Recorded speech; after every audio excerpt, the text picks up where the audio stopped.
Here's a sneak peek from today's episode. Understanding in any which way you can, understanding how your audience is behaving or being able to collect the data on them will help understand where does this individual fit within my funnel at this point, and how do I get them lower and lower and lower. And truly, I do think the community aspect is going to help bridge that upper to mid funnel perspective, because you already have somebody that's warmer within the waters, who understands the product set, who understands the medium of what you're trying to go after, and ultimately drill them down into what you're looking for. Welcome to the Content Amplified podcast, brought to you by Masset. Our goal is to help you get more from your marketing content. Each episode is a 10 to 15 minute interview with industry experts that share amazing insights to help you squeeze as much juice from your content as you possibly can. Here's today's interview. Welcome back to another episode of Content Amplified, and today we have a repeat guest. This is actually our first repeat guest. Justin, welcome back to the show. How are you doing today? Thank you for having me. It's great to be here. Thank you so much. Yeah, I'm excited. Well, Justin, for anyone who didn't catch your first episode, let's get to know you a little bit. Let's get a little background on who you are, what you do for your career. Of course, yes. So I'm the Senior Vice President of Media Research at BWG Strategy, which is a primary research firm aimed at offering 1-hour forum sessions or Q&A sessions with industry executives in the pursuit of uncovering more insights, developing more knowledge, professional networking, and the like. So our clientele ranges from the institutional buy-side community from the financial asset management community. So we service hedge funds, long only, any type of asset manager that is willing to listen and understand certain marketplaces and understand the landscape for certain sectors and names. I love it. Awesome. Well, Justin, today we've got a fun subject. This is something you and I talked about a month or two ago, and I was like, okay, this is a cool idea. Let's get you back on. Let's talk about it. This is where you're seeing the future of a lot of things going. Communities. Off the get-go, why do you think communities are kind of the future of where things are headed? Well, it's a great question, Ben. So the gist of kind of what I was alluding to, and the fortunate aspect of covering so many different media channels within our research scope allows me to see a little bit of a bigger landscape, a 30,000-foot view of what's sort of moving and where things what things are occurring within each space. I think community is something, and community management, I think, is something that's super important heading into 2025, as so many folks have talked about content curation, audience curation being the big word here, and community, I think, is the other side that helps bridge a lot of the connective tissue between the content that we produce, either the ad creative or the IP that we produce, and the actual audiences. And the connective tissue of community management, I think, is super important. The genesis of a lot of this came to fruition after so many conversations that we've had around platforms like Reddit or Discord or LinkedIn, these community-based platforms where audiences, primarily on the entertainment side, so think film, TV, gaming, those types of IP, audiences come together with the intent of sharing their insights, sharing their thoughts and opinions about certain projects, whether it's gaming or film related, and having the actual creators there to be able to have the conversation and taking a piece of feedback, whether it's, gameplay, it's, character design, story design, aspects like that, ingesting the feedback and being able to deliver something back to the community. I always think of it from the gaming perspective. It's like, we've heard your thoughts. We've heard your opinions about the first title.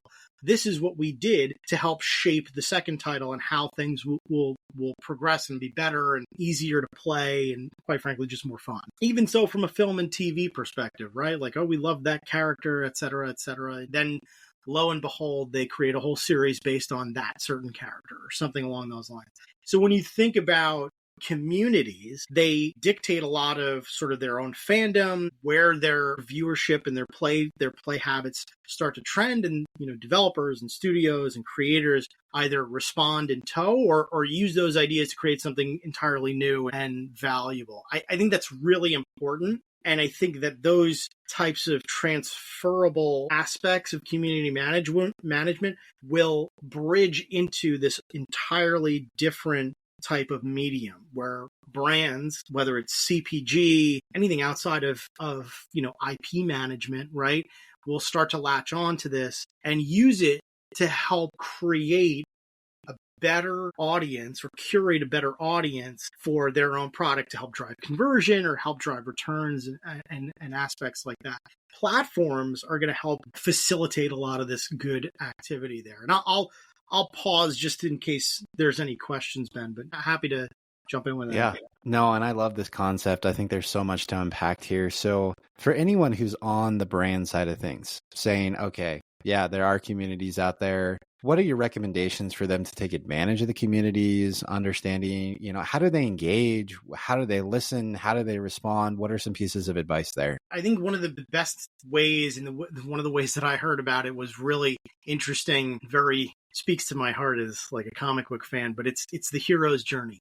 Right. So when you think about your customer as the hero moving through and doing the research, trying to understand the landscape of products and things that are around them to help influence a purchase, you have to think about where their journey takes them. It might start or originate in a Google search. It might originate on Amazon. It might originate on social or any of these other platforms for that matter. And having the diversification of channels is very helpful from that perspective. But when you think about intent to purchase or intent to gain knowledge or insight on something, it will sometimes lead back to places like a Reddit or like a community forum where folks are talking about, audience members are talking about, hey, this XYZ, a shoe or apparel or, an outfit or anything like that worked really well or did not work really well. I'm sure that if you went onto the subreddit for hockey sticks, you could find some really interesting conversations about what tape to wrap your stick with and all different kinds of aspects like that.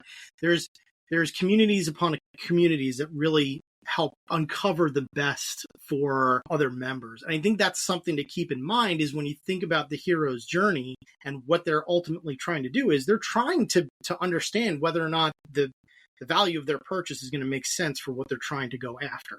So I think that's one of the ways to sort of frame a lot of this. And when you think about it from that perspective, from a community perspective, you then have the ability to understand, is this market niche, or should I be thinking about this from a broader perspective? Niche can be it's a difficult word for me to wrap my head around because in the IP landscape or in the entertainment landscape, a game that sells 1 million copies is quote unquote niche, but 1 million copies is nothing to sneeze at. It's still really, really strong. And of course, the aspects of profitability are a different metric altogether, but knowing that you've cultivated a fan base of that many players, or from a TV perspective or a film perspective, that many viewers, you understand that there's a cohort of people out there that either really love this or are willing enough to pay to engage with it. And that's super important. So when you think about the cohorts and the communities on these platforms, they can be quite robust. They can be large, even though some may look at it and say, well, that's really sort of a niche type of area. More often than not, the niche types of audiences are the ones that are going to be way more fanatical about that product. The one aspect that I've heard so often in forums is, hey, no ad impression should really be like equal. They're very different, right? And an ad impression on Reddit or a community platform, or even, from a Discord perspective, can be way more impactful than something that's, on CTV or social, or even from a search perspective for that matter. It's understanding that these audiences are still way more powerful or are very powerful, even though that they seem like the numbers may be counterintuitive to what you've been traditionally educated on, let's say. Yeah, I love that. So, from a business perspective, a lot of people are also talking about owned audiences. And there's new technologies that come out. I can't think of the names of the platforms right now, but they are allowing brands to create their own community platforms on their own IP. They own everything. Do you recommend that, or is it better for people to go out and engage in existing audiences? Like, how do you kind of wrap your head around that? I think that's, and it's very important to note, because when you think about like customer data platforms and CDPs and cultivating true CRMs, that's still super important. The fact of the matter is, if you're a brand up and coming or existing legacy, whatever it is, data is going to be the thing that matters the most, right? Your retailers or the platforms that you engage in, the channels that you engage in, they're collecting it ad nauseum. And for the brands, it's always been somewhat of a struggle to understand, okay, how much data am I really collecting? One of the big things that we've heard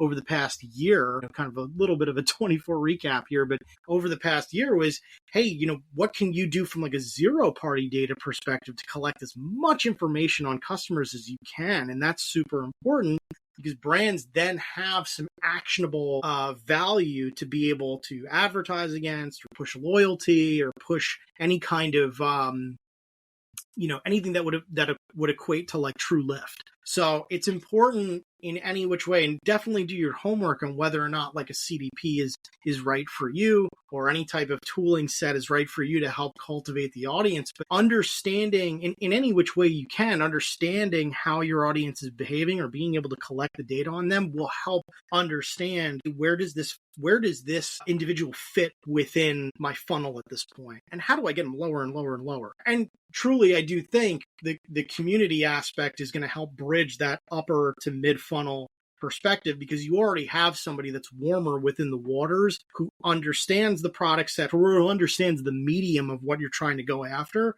and ultimately drill them down to what you're looking for. I like that. So we're running out of time, but I do have one quick question for you on this one. How do you recommend brands and businesses engage with the community? Obviously, there's the ability to listen and to apply that to your business learnings, craft messaging, all sorts of stuff. But when it comes to engagement, I feel like sometimes people are weary on the business front to do so. How should you approach that in the right way? It's a fantastic question, because I think one of the things that we have to understand, and taking from the entertainment perspective, is don't be afraid to engage, right? The hesitation shouldn't be there. Your customers the fact of the matter is, if they're banging on your door to make something better, listen, right? Get the idea in your head and understand that whatever the feedback may be to help improve whatever you're trying to do, service or product, whatever it is, allow yourself to ingest that. That's why I think in the instance of a platform or a community platform, there's the chance to have the dialogue, and that's super important. So whether or not it's, the dialogue comes directly from folks who, PR wise or other, that are able to have the conversation, or even from an influencer perspective, I think is super important. Having a trusted individual there who is going to say, hey, I've built the trust with the audience, and hey, I've built the trust with the brand. Bridging that gap to be able to have that conversation is super important. It's not a one-sided message, though. It's got to be a dialogue. You have to be able to speak, listen, and have that engagement. And again, look to the entertainment space to kind of prove that works really well. And I think brands will start to understand that as media channels become way more immersive. When you think about being able to deploy a campaign over something like a Roblox, for that matter, and having something that's way more immersive, way more dialogue driven, that you can be able to ingest the feedback and deliver a response. So I think the first aspect is, don't hesitate and don't be afraid to have the conversation, because your cohorts and your customers and your audience and these community members, they're your champions. If you think, again, of the hero's journey, they're looking for something that you have to offer. And in the warmest way possible, and in a very personalized way, you can be able to have that conversation. And look, this is all part of the journey towards personalization as well. And I think that speaks volumes of saying, hey, who will be the ultimate customer that we can personalize this experience for? It's going to be the one that's already sniffing in the right direction, right? Already kind of making the headway into your camp at this point. I love that. And my 2 cents on all of this is, I love how you talked about you need to engage in the community. It's a great way to grow the community. I know personally, if there's a community where it's just a bunch of people, the brand is not associated with it, they're not engaging, I don't want to go share my advice. Nothing's going to happen there. But if you actively have members from that brand or business or whatever it may be, from that entertainment sector, and I say, hey, I would love this. It would make an impact, or how are people doing this with this and that? And then have someone respond and say, you know what, that's a great idea. Immediately, I feel validated. I'm like, sweet, I'm sold. I'm going to come in here with all of my ideas and pitch them. I understand what you are, the trials and tribulations that you went through in this project. Even though I'm from this area, this is what I've used to help my own personal journey. And I understand where you're coming from because I'm the same type of person. You know, that kind of totally nailed it. Love it. Love it.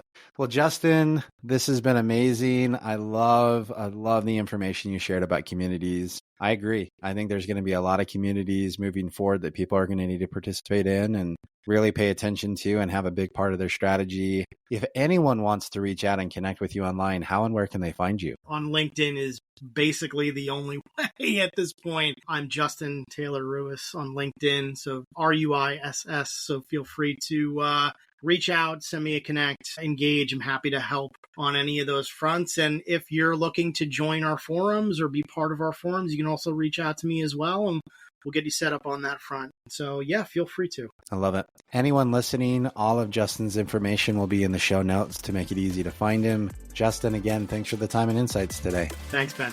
Thank you for listening to the Content Amplified podcast. Please subscribe and leave us a review. And for additional ways to get more out of your content, visit our website at getmasset.com. That's getmasset.com. And tune in next time to the Content Amplified podcast.